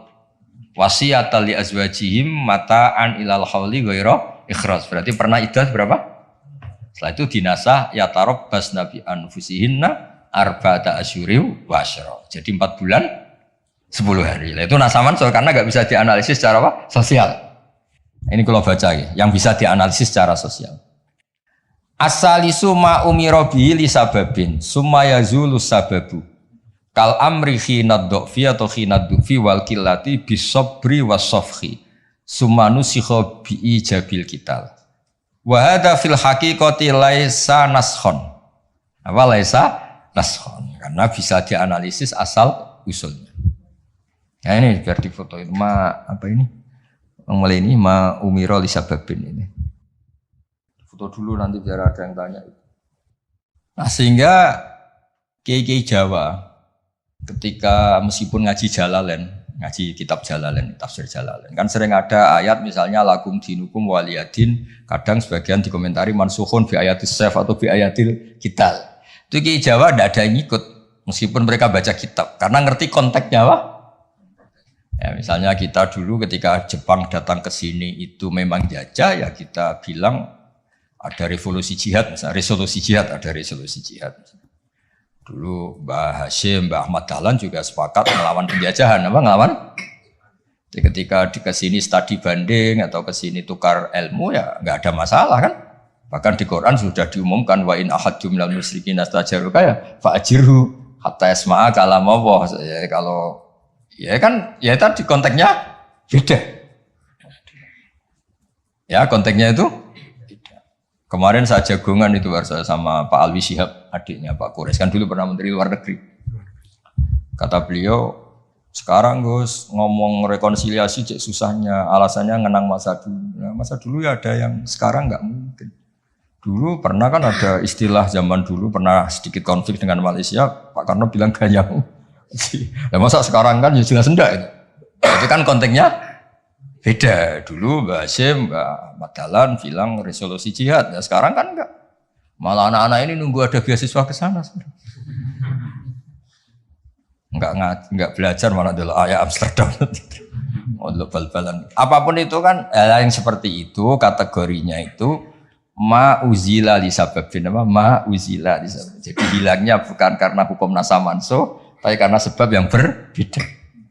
Saya tadi jagoan Pak Warsoyo dulu tuh orang kiai-kiai termasuk buyut-buyut itu ngaramkan orang pakai pantolan ya, pakai celana, pakai apa itu dasi. Karena itu londo itu. Mantas sababi komen bahwa minum ya pernah kan ada era gitu. Lah sekarang rektor Universitas Islam Indonesia pakai celana, pakai dasi. Londo itu kalau dulu tuh. Sekarang enggak. Sekarang kalau pakai sarung malah dianggap wow, masalah itu. Kecil saya masih ingat orang pakai sarung tuh enggak dianggap sunat. Karena dulu katanya cerita dulu. Wong sing nganggo sarung kalau Upyuk kalah terus kemulan turun ning rondan. Dari dulu pernah. Loh iya tak cerita kuno dulu tuh orang kalah main loh. Ini saksinya banyak ini kan. Dulu sarung pernah ya nasibnya gitu pernah ya. Sekarang saja sarung jadi simbol pakaian apa? Santri. Dulu gak? Ya, masih ingat ya cerita itu? Upyuk, kemulan, semain kalah, kemulan, tidur dia mah? Cakro. Ya terus jangan bilang, oh ini sarung simbol orang kalah apa? Main kalah judi gitu. Jangan, sekarang konteksnya beda. Nah itu gak perlu kamu analisis pakai nasa. Maksudnya kalau suatu saat Anda baca ayat yang konteks maknanya kok beda sama sekali, enggak langsung boleh dianalisis itu nasah mansuh. Bisa aja konteksnya beda. Ya kira-kira gitu harusnya. Jadi di sini redaksinya ma'umiro bihi li sababin summa yazulus sabab. Saya contohkan tapi Pak Fajar nggak usah tersinggung. Misalnya kenapa sih Nabi itu banyak yang poligami? Orang di nikah Nabi itu bangga. Mertuanya ya bangga, iparnya ya bangga, umatnya ya bangga. Saya tak tahu yang kamu nikah itu bangga apa enggak poligami. Sehingga dulu namanya Juwairiyah itu dulu ketangkep ketika perang. Wah itu orang Banil Mustalik itu bencinya sak boleh sama Nabi. Kelompoknya Nabi juga benci sama Banil Mustalik. Setelah Juwairiyah itu dinikah Nabi, semua tawanan sahabat yang di Banil Mustalik dilepas. Asharu Rasulillah, ini keluarga besan. Yang sahabat juga ngelepas Banil Mustalik karena keluarga punya ini jauh sekarang itu keluarga besar. Nah, maksud saya cerita saja, ada usaha itu, gak usah cerita saja. Cerita aja cerita, maksudnya cerita. Kalau kamu poligami itu kira-kira istri kamu, mertua kamu, ipar kamu bangga apa? Nek. Maksud saya bukan masalah boleh tidaknya, kalau bolehnya boleh lelaki itu boleh nikah berapa? 4. Loh bukan berarti. Gak maksudnya kalau kamu merasa sunat-sunat banget itu perlu dipertanyakan di bolehnya boleh. Tapi kalau merasa apa? Sunat-sunat banget itu konteksnya itu dong ya. Udah usah diterusin itu banyak yang gak siap. Inginnya yang di belakang tuh kalau boleh boleh aja Gus, gak usah catatan-catatan ya gitu. Syarat dan ketentuan berlaku. Ya sudah pokoknya ini ngaji rileks ya. Sekarang ini masih ada waktu 30 menit. Sekarang tentang mukjizat karena ini yang paling panjang itu tentang apa? Mukjizat. Saya sengaja saya letakkan di akhir. Saya baca takbir orisinilnya dari hadis Rasulullah SAW di Shahihul Bukhari. Saya ulang lagi di kitab Shahihul Bukhari. Nah, di kitab Shahihul Bukhari nomor hadisnya itu 4.981. Kamu sudah hafal berapa? Ya, nomor hadis berapa? 4.981. Di antara kebanggaan Rasulullah SAW itu beliau ngendikan, tidak ada nabi kecuali dikasih ayat atau mukjizat yang spektakuler. Kayak Nabi Musa kan bisa kayak simsalabim, mukul belah laut terus kering. Nabi Soleh juga batu besar ngeluarin apa? Onta. Ngeluarin apa? Onta. Keren. Onta kok keluar dari batu besar. Ajaib lah. Nabi-nabi dulu itu ajaib. Tapi yang agak-agak kalau boleh dibahasakan, agak-agak gak rasional itu satu Pak Arso. Saya punya kitab namanya Al-Khusurul Hamidiyah. Itu pinternya bukan main yang ngarang. Saya nggak pernah jadi rektor, Pak. Tenang saja. Nggak, tetap keren jenengan karena pernah jadi rektor. Itu mau pinter tok gak jadi rektor. Dia bilang gini, mukjizat itu dari kata ajaza yu'jizu ijazan, ya kan? Ajaza yu'jizu ijazan. Sesuatu yang bikin musuh itu nggak berdaya. Berarti fahuwa mu'jizun, apa? Fahuwa mu'jizun. Berhubung wakilnya perempuan, karena ayat itu kan mu'annas. Akhirnya mukjizatun. Ini masih punya sisa-sisa. Dulu ngaji lama ini di Kudus. Nggak tahu jadi begini. Dulu lama ngaji di sini. Ya berarti mukjizat apa? Sesuatu yang bikin musuh itu nggak berdaya. Nah sekarang kata kitab yang saya baca tadi, ketika tidak mampu, ya Fir'aun dan kawan-kawan mampu nggak punya tongkat untuk membelah laut? Nggak mampu kan? Umatnya Nabi Soleh mampu nggak ngeluarin unta dari batu besar? Nggak mampu. Nah kalau sekedar nggak mampu, siapapun nggak mampu bikin burung, juga nggak bisa bikin lautan. Kenapa nggak bisa bikin lautan nggak dianggap mukjizat? Ketika Allah bikin laut ya mukjizat, bikin burung ya. Mereka nggak bisa loh bikin orang kayak kamu gini kan nggak bisa. Nah, umatnya Nabi Pak Arso itu dilatih. Yang namanya mukjizat itu ayat apa saja. Terciptanya langit dan bumi, gunung, Semeru sampai gunung Jogja, apa itu? Merapi. Semuanya itu mukjizat karena itu ayat Allah yang orang nggak akan bisa bikin. Sebab itu mukjizat Rasulullah itu dianggap paling rasional karena tidak usah nunggu yang dasar-dasar yang. Jadi cara Nabi Muhammad kalau ketemu Nabi Musa gejolokannya kira-kira gini. Sa Musa mukjizat kok ngenteni ono ngono barang. Memangnya orang bisa bikin ayam, bikin pitik, bisa bikin nyamuk. Kan sama-sama berstatus mukjiz, sesuatu yang orang lain nggak bisa, makhluk nggak bisa. Lah umatnya Nabi itu nggak dilatih yang gitu-gitu, dilatih wama apa inna fi khalqis samawati wal ardi waqtilafil laili wa sabdar wal fulki sampai kabeh la ayatil liqaumi yaqilun. Kalau kamu punya akal tuh semua sudah mukjizat. Ngapain sih mukjizat kok nunggu gitu-gitu gitu. Clear ya? Jadi makna mukjizatnya tidak kena. Untuk umatnya Nabi Musa itu tidak kena. Untuk ngakui lemah saja kok nunggu pertunjukan. Bikin rambut aja kan ya ada. Bisa untuk ngakui Allah dijaya saja kok nunggu pertunjukan. Harusnya keseharian kita juga sudah ada pertunjukan Allah yang menunjukkan kita ini tidak siapa. Makanya di kita disebut wa ma min dabatin fil ardi wala ta'iri yatiru bi janahihi illa umamun amsalukum. Inna fi khalqis samawati wal ardi satrusnya la ayatil liqaumi yaqilun. Enggak usah. Wa min ayatihil lailu wan naharu wasyamsu wal qamar. Semuanya itu sudah mukjizat, enggak usah nunggu. Nah, ini saya baca. Ngaji ini kondang. Saya baru ini ngaji seterhormat ini didampingi rektor sama sekretaris pembina badan wakaf. Kayaknya nanti kalau Mungkar Nakir ketemu saya, wah ini kayak hebat. Kenapa? Ngaji aja ditunggu rektor terus. Jadi rektor. Tapi tadi pas beliau nunggu saya, Pak Arso makom saya sudah yang kelima tadi. Tidak boleh hadir selain Allah. Jadi ya sudah. Akhirnya saya bilang, ini Allah sendiri yang mendatangkan, ini Allah sendiri. Sudah agak penting semua. Wah, kalau pakai makom kelima saya tidak terima kasih karena menolak kehadiran selain Allah tadi. Makomnya sudah pulillah, jumadarhum fi khawdihim. Kalau kamu masih butuh Pak Rektor, nak menurut diangkat jadi dosen. Pak Fajar juga sudah butuh, dulu dosen nggak tetap, gara-gara kroninan terus jadi dosen tetap. Nggak apa-apa lah, ini cerita guyon aja, tapi agak bener. Loh, kamu masih butuh kan? Kamu butuh kenal Rektor butuh nggak? Oh butuh sekali kan? Badan wakaf butuh sekali, nggak ngucur dananya bisa ditarik. Tadi Jogja sini bisa ditarik. Kalau makom saya tadi yang kelima tadi menolak hadirnya selain Allah. Itu makom musyahadah. Tapi saya tidak usah tetap syariat. Matur nuwun. Saya baca ya. Kata Nabi, sabda Nabi, ma minal anbiya'i nabiyyun illa u'tiya minal ayat ma misluhu amana alil basyar. Ini di hadis Bukhari. Ikutnya juz 4.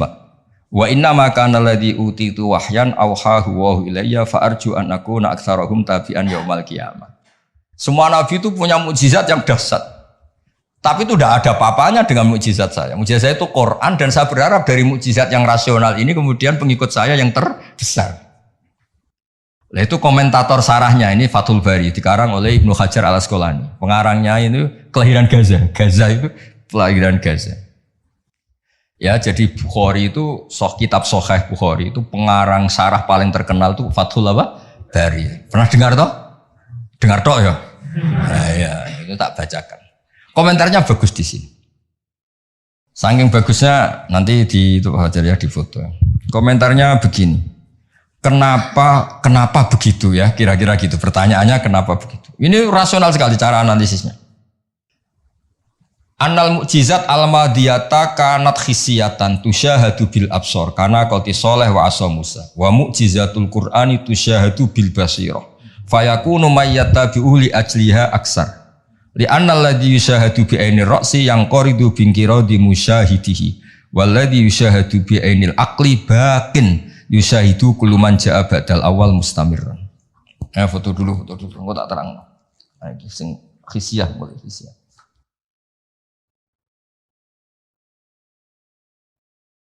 Yang mulai ini annal mukjizat al-madiyah kanat khisiyatan. Ya nanti jeda asar terus yang ngopi-ngopi dulu ya kira-kira jeda setengah jam atau sejam habis itu ngaji apa? Hadis. Sesuai namanya tafaqquh tafsir apa? Hadis. Ketuanya kamu apa, Mas? Kamu ketua ya? Saya biasa yang pengembangan. Apa? Divisi dakwah. Ini mau kamu Islamkan? Sudah Islam. Rono Sadili. Itu kali Imam Sadili masih sugeng, namanya dicatat gak terima. Imam Sadili itu ganteng, kaya, alim. Itu Imam Sadili. Terus jadi toreko apa? Sadili. Yang ganteng, alim, kaya. Bodak dosen gini ndak kaya raya ini. Gak punya atasan. Ini atasannya banyak. Sama Pak Nanang aja kalah. Karena kalah sama Pak Fatwa Akhir, Allah itu kalah sama Badan Wakaf, ribet dunia. Yang benar saya itu langsung kulillah. Udah mentok kan saya. Udah khatam gitu. Begini logikanya, misalnya gini. Nabi Musa itu Nabi top punya mukjizat tongkat. Tongkatnya satu lagi. Misalnya dipakai Pak Fathul Wahid tidak bisa tak pakai saya. Dipakai ini tidak bisa dipakai itu. Karena hanya satu. Itu pun nggak ada jaminan kalau yang pakai kamu itu mandi. Tongkatnya bisa balik loh. Oh, dulu yang pakai Nabi ini kamu apa ini? Ya kan? Tapi kalau mukjizat Quran, logika yang dibangun itu terus menerus. Misalnya begini, saya nyontohkan pekerjaan dan saya bosan. Ini dengerin betul. Allah itu ketika ngeritik sesuatu yang tidak nyata disebut batil. Batil itu beda dengan maksiat. Maksiat itu perilaku sosial yang salah. Tapi kalau batil itu sesuatu yang nggak nyata, apa? Misalnya gini, orang nyembah makhluk, nyembah Namrud atau Fir'aun. Mentuhankan Fir'aun itu sesuatu yang nggak nyata. Yang benar Fir'aun itu manusia bisa mati dan nyatanya mati. Berhala Lata Uzza itu patung. Patung itu Tuhan apa batu? Batu. Quran bilang gini. Qul ja'al haqqu wa ma yubdi'ul batilu wa ma yu'id. Hak itu nyata dan batil itu tidak pernah memulai dirinya. Yubdi'u itu memulai dari kata bada'a. Bada'a ya beda'u ikut wazan af'ala jadi abda'a yubdi'u. Kebatilan itu tidak bisa memulai dirinya sendiri. Pernah nggak 1 tambah 1 8? Nggak pernah kan? Nah, sekarang begini. Kemudian Islam yang datang dengan tauhid bahwa sesuatu dimulai dari angka 1. Terus misalnya dilawan, enggak lah. Yang pertama itu angka 2, yang pertama itu angka 3, yang pertama angka 4. Nyari pasarnya nggak bisa, pasar akal sehat nggak bisa. Sesuatu kok dimulai dari 4, dari 3, dari 2 itu nyarinya nggak ketemu apa? Karena barang batil atau tidak hak itu nggak pernah nyata. Makanya saya pernah ketika diminta Pak Arsoyo tausiah lah. Saya di Badan Wakaf saya pernah cerita Imam Amudi itu guru matematika. Ketika beliau meninggal, murid-muridnya janggal. Ini guru saya masuk surga enggak karena guru matematika. Kayak kamu jaga ini Pak Rektor ini masuk surga enggak karena penggawean itu jedasinan celananan. Tapi ternyata semua itu demi apa? Islam. Ternyata Mama Muti pas di alam roh itu, kamu nggak harus percaya cerita ini, bisa aja kamu nggak percaya. Gak penting maknanya, gak penting ceritanya, gak penting. Tapi sama Allah sama siapa takbirnya? Ya amuti istadillah bi wahdaniyati bi khadrati mal. Istadillah ala wahdaniyati bi khadrati malaikat. Karena malaikat itu udah komplain. Ternyata malaikat yang komplain kita tuh banyak. Malaikat ini ada di beberapa hadis. Ya Allah, apa ada orang yang imannya itu ngalahkan kita? Jawabnya Allah, ada manusia. Allah udah bilang ustadz, manusia mukmin ya, kamu termasuk. Kok bisa ya? Malaikat selalu tanya, kok bisa? Kalau kita iman kan langsung melihat surga, neraka, aras. Jadi kalau kata iman kita pasti lebih valid karena menyaksikan langsung. Nah, manusia kan enggak. Di dunia kan macam-macam, ada dangdutan, ada macam-macam. Tapi ternyata imannya enggak tergoyahkan. Ternyata apa? Logika yang dibangun Imam Muti itu, coba kamu terangkan kenapa manusia yang di dunia seiman itu kalau saya ini satu. Jawab Imam Muti gampang, beliau nulis. Angka setelah 2, 3 sampai 1 miliar 1 triliun, nisbatu dzalika ilal wahid nisbatul far'i ilal asli. Angka itu 2, 1 miliar 1 triliun dibandingkan angka 1 semuanya tetap cabang, yang pokok itu 1. Keyakinan itu kan gak terbantahkan oleh Anda dan gak bisa digoyang kan? Mbok kon urip melarat, baulet tetap nak tauhid itu harga mati. Ya enggak? Akhirnya malaikat manduk-manduk. Cara Jawa mandek man imannya manusia gak tergoyahkan karena logikanya pakem. Bahwa angka 2, 3 ila mala nihayatallah sampai tidak terbatas. Nisbatu dzalika ilal wahid nisbatul far'i ilal asli. Kemudian setelah itu Imam Mahmudi gambar Pak Arso. Gambar sekenanya aja, bisa gambar gedung, gambar rumah, gambar mobil. Gambar apapun juga dimulai dari minuk toh wahidah, dari satu titik. Gambar itu baik, besar, elek, apik, tetap dimulai dari satu titik. Nah, makanya Quran dimulai dari Bismillah sebagai isyarat, semuanya dimulai dari nuqtatil wujud, yaitu Allah Subhanahu wa ta'ala. Nah, mukjizat ini yang dimiliki umatnya Rasulullah sallallahu alaihi wasallam.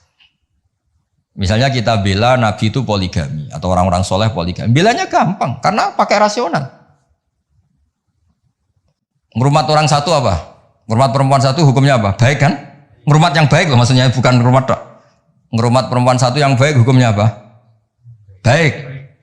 Kalau 2 lebih baik, logika loh, udah usah dipraktekkan. Ini kan cerita orang baik, bukan cerita kamu, bukan. Orang baik, ngerumat perempuan satu baik. Jadi apa?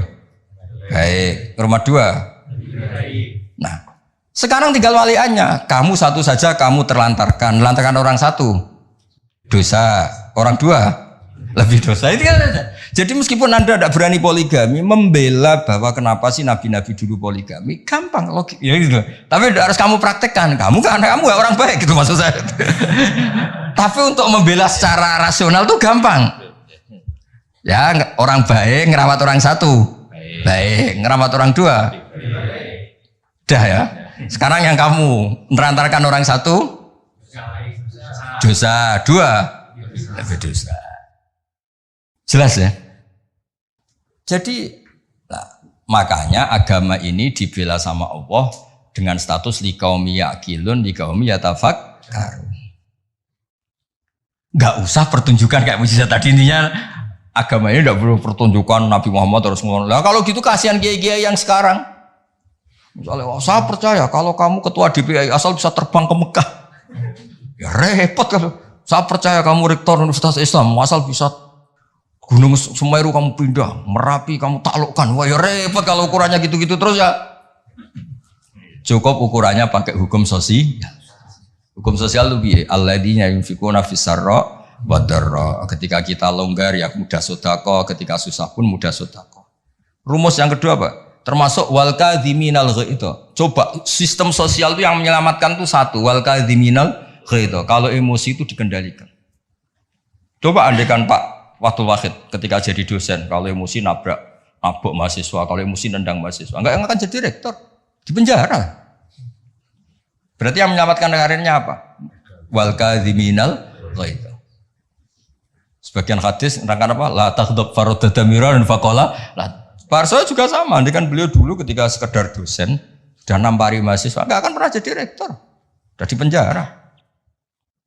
Saya jadi kiai meskipun kata orang banyak salim terus nuabuk ikon langsung gagal jadi kiai.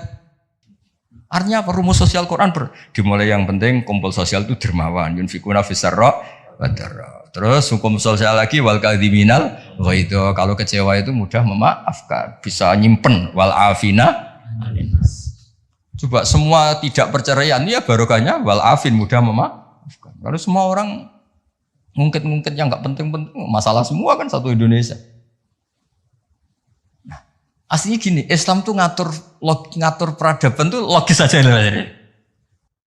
Saya kalau nyontohkan gini, kamu di Jakarta, merantau di Jakarta atau di Thailand atau di mana saja, dan Anda melakukan sama teman kamu yang kamu cari zaman berteman itu, kenangan kamu sebagai yunfikun, orang yang memberi, al yadul ulya khairum al yadis sufla. Mampir ku pede. Misalnya ku itu konco jenis Parmin di Jakarta atau di Thailand. Ketika kamu kenal di Kudus, kamu sering ngamal, kalau kecewa ya tidak main tampar. Kamu mampir pede ndak? Pede. Coba kalau kebalikannya, ketika Parmin di sini kamu tamparin, setelah itu kamu kikir, mau mampir itu gak ada pede. Ternyata aturan pede juga diatur. Ketika Quran memulai cerita orang baik apa? Alladzina yunfikun. Yunfikun itu yang melakukan infak. Hubungannya dengan orang lain itu kalau bisa memberi. Kalau enggak bisa, ya paling enggak ganggu. Makanya Nabi ngendikan izzat fima indanas yuhibbakan nas. Kalau kamu enggak tukang ganggu harta orang lain pasti disenangi manusia. Kamu didolani teman yang enggak akan pinjam motor kamu, mobil kamu kan tenang. Tapi kalau orang yang pelanggan minjem, waduh. Jadi intinya, andaikan peradaban itu dibangun begini kan enak. Contoh terakhir lagi mukjizatul Quran. Ada ayat walau kunta fadhdhan ghalidhal qalbi lan faddu min khawlik. Dimulai ayat fabima rahmatim minallah lintalak. Muhammad gara-gara kamu sayang sama umat, kamu bersikap lemah lembut. Dan andaikan kamu itu bersikap kasar, maka orang akan bubar. Lan faddu itu mesti bubar. Lanya li tauqid, lan faddu mesti bubar. Nah, kata Ibnu Khaldun dalam muqaddimahnya ngedikan gini. Hadaddin, agama ini datang dengan rasionalitas peradaban.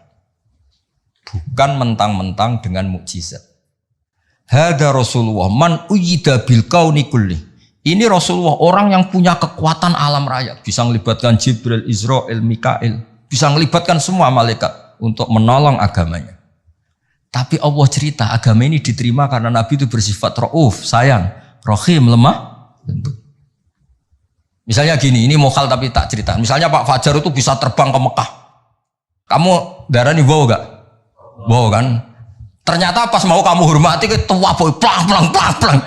Bilang wow jancok kira-kira saja. Enggak, jujur saja. Ini masalah ilmu hak, gak usah. Enggak ada gunanya kan prestasinya terbang ke Mekah. Wow kamu hilang kan? Padahal jelas dia bisa terbang ke Mekah, temu MBS gitu. Muhammad bin Salman itu yang enggak ngaruh. Yang pengaruh adalah sifat lintalahu bil mu'minina raufur rahim. Juga gitu. Ini rektor, ini ketua badan wakaf, ini presiden, ini kiai besar. Yang ngaruh adalah sikap kasih sayang. Ketika itu dilanggar, lan faddu. Kamu hormat sama rektor, sama saya misalnya kiai besar. Tapi misalnya pas kiai hormat, tua aku ikut bal-balan satu. Mesti tuntas apa? Clear ya? Maksudnya gini Warzo, ya mukjizat itu yang nyon sewu ditawarkan Rasulullah, yang diwasiatkan, yang disuruh pakai pegangan ini loh Quran. Pegang sebagai peradaban, sebagai akidah, sebagai perilaku. Ya, makanya mukjizat Quran mustamirah karena peradaban ini enggak terkalahkan. Mustamirah. Tapi kalau peradaban kok tongkat gitu kan terus repot sih. Dipakai apa? Dibilang enggak mukjizat ini milik Nabi Musa, pas kita pakai ternyata enggak mandi karena pemakainya kita. Tapi kalau mukjizat Quran kan jelas. Ilmu logikanya ketika Tuhan Esa kena kan tadi. Angka 23 dibanding angka 1 adalah nisbatul far'i ilal asli. Angka peradabannya kena. Poin peradaban kena hubungan dengan orang lain. Al-yadul ulya khairun minal yadis sufla.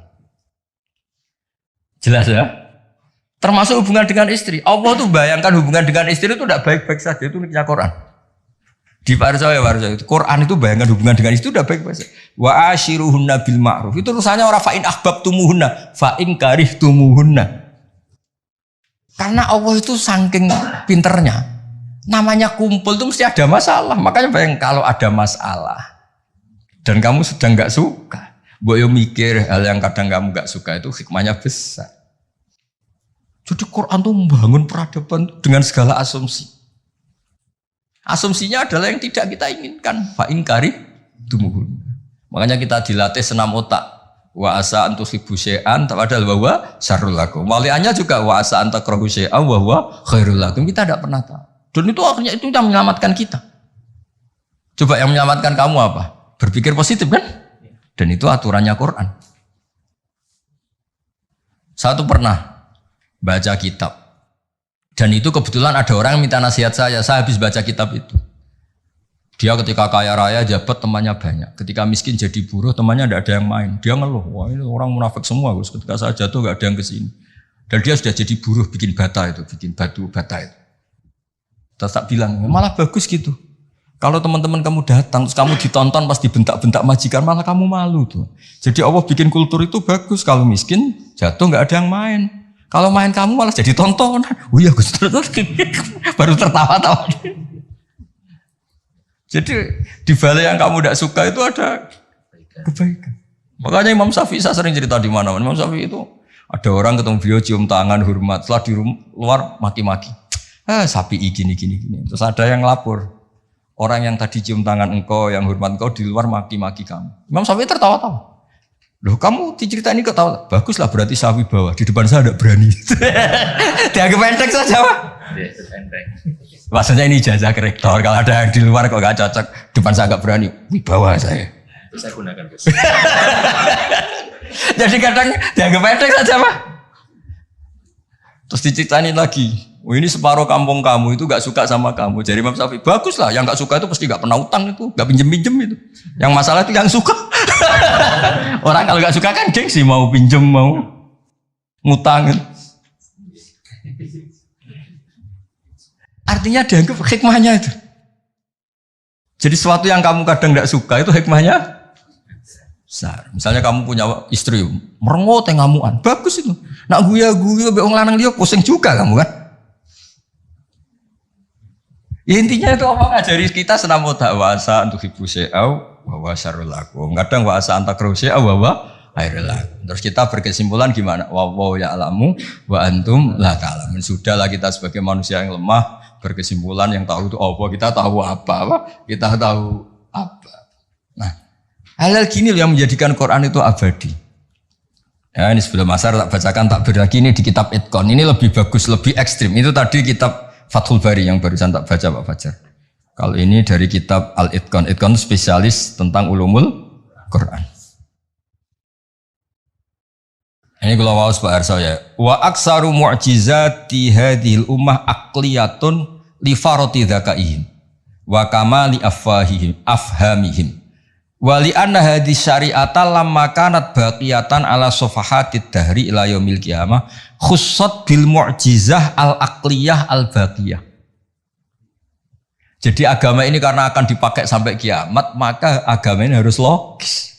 Karena ini yang bisa menyelamatkan. Misalnya gini logis. Ketika saya hubungan dengan Pak Fathul Wahid baik-baik saja, karena hubungannya saling manfaat.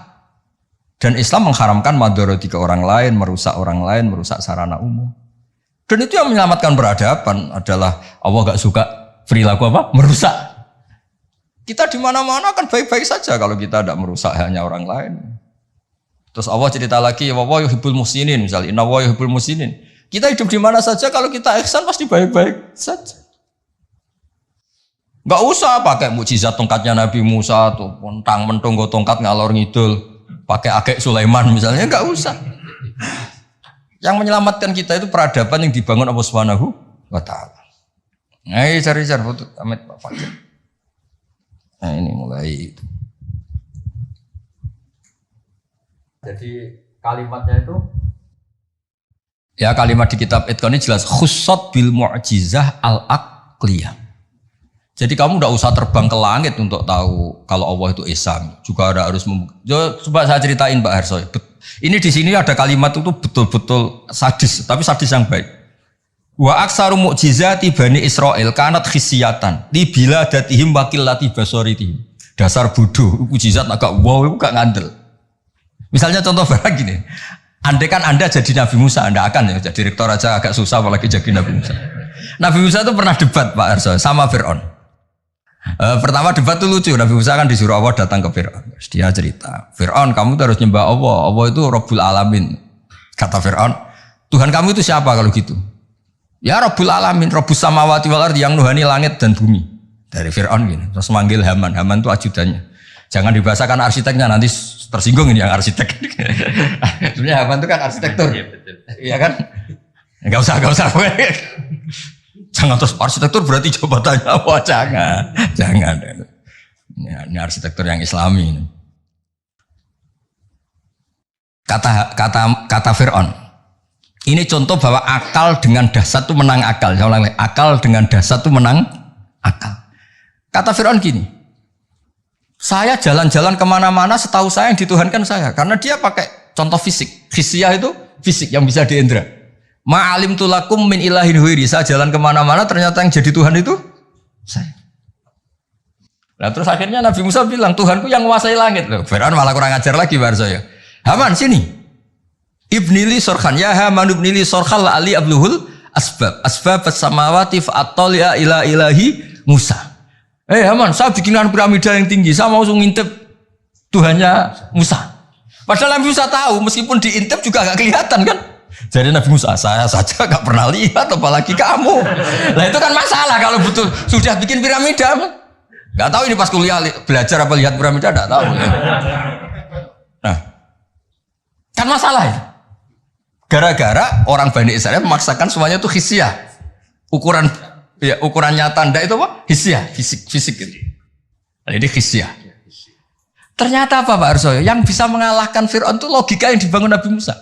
Makanya di alam roh itu Nabi Musa itu ditanya sama Allah, Musa keinginan kamu yang belum kesampaian apa? Menjadi umatnya Rasulullah Muhammad. Kenapa? Karena itu rasional Pak. Tapi nggak kuliah di UI, andekan nyata, jadi nggak mau tetap. Aku yakin orang Bani Israel gengsinya tinggi, nggak mau tetap dia tetap jadi umatnya Nabi, tetap aja nggak mau kuliah apa? Masuk Nabi direktori, nggak Nabi kan nggak mau. Yang bisa mengalahkan apa Pak Arso? Ini cerita nyata, pentingnya rasional. Dasar sama rasional itu menang. Kan pertama debat. Tuhan kamu itu siapa? Rabbus samawati wal ardi wa ma bainahuma in kuntum muqinin. Fir'aun masih belum kalah. Debatnya depan umum, ada ajudan-ajudannya ada. Jangan bilang ada pembantu rektor, jangan ada ajudan-ajudannya. Kalau ada wah direktor nanti wah rektornya berarti mewakili. Wah bahaya itu kalau contoh itu. Ternyata jurus yang menang itu jurus rasional. Nabi Musa bilang gini, Rabbukum wa Rabbu abaikumul awwalin. Yang nuhani nenek moyang kamu. Wah langsung kepikiran. Orang di sekelilingnya langsung yaktumu imanah. Langsung menyembunyikan. Yang menuhani nenek moyang kamu. Wih, nak Fir'aun Tuhan, mbah-mbahnya pengerani sopo ya. Ini kan ada tanggal lahirnya, Tuhannya itu ada surat kelahirannya, ada tanggal. Iya. Aktenya ini gimana yang babanya tidak bertuhan kan? Itu menjadikan waqala rajulun mu'minun min ahli fir'auna yaktumu imanah. Karena rasional itu bisa menjadikan orang sekeliling Fir'aun terus iman. Jangan Fir'aun itu geblek tenan pancen. Wong karuan dekne lahir di bapak di mbak terus babae pangerane. Leluhurnya Tuhannya siapa kalau Tuhannya dimulai dari dia? Akhirnya banyak yang diam-diam itu iman. Berarti apa? Jurus menjelaskan yang dahsyat mulai melibatkan piramida ternyata kalah dengan jurus rasional. Nah, makanya apa mukjizatnya hadil mah khussat bil mu'jizah al aqliyah al bagiyah.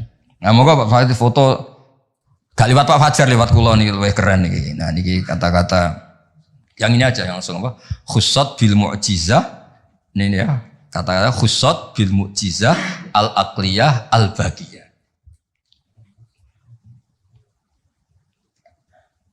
Dah.